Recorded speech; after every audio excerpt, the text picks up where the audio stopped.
আসসালামু আলাইকুম রহমতুল্লাহ। আমার সামনে যে বকনা বাছুরটা দেখতে পাচ্ছেন, এটা ব্রাকের 100% হলস্টেইন ফ্রিসিয়ান 333 নম্বর বুলের বকনা বাচ্চা। আমার এই যে গাভীটা, এটা প্রথম বিয়ানে 20 কেজি প্রতিদিন দুধ দিচ্ছে। তো আমি ওই গাভীটাকে ব্রাকের শতভাগ হলস্টেইন ফ্রিসিয়ান 333 নম্বর জেনেটিক টেস্টেড বুলের সিমেন্ট প্রয়োগ করছিলাম। তো এই বকনা বাছুরটা হয়েছে।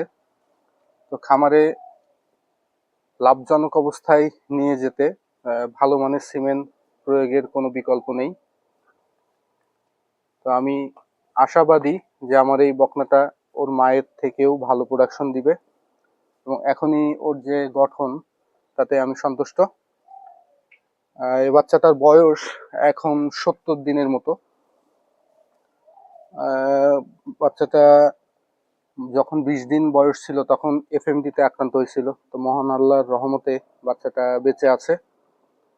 তা না হলে হয়তো বা আরো ভালো গ্রোথ পেত।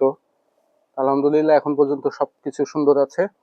তো খামার লাভজনক করার জন্য ভালো মানের সিমেন্ট প্রয়োগের কোনো বিকল্প নেই। এটা ব্রাকের শতভাগ হলস্টেইন ফ্রিসিয়ান 333 নম্বর জেনোমিক টেস্টেড বুলের বকনা বাচ্চা। ধন্যবাদ। আসসালামু আলাইকুম।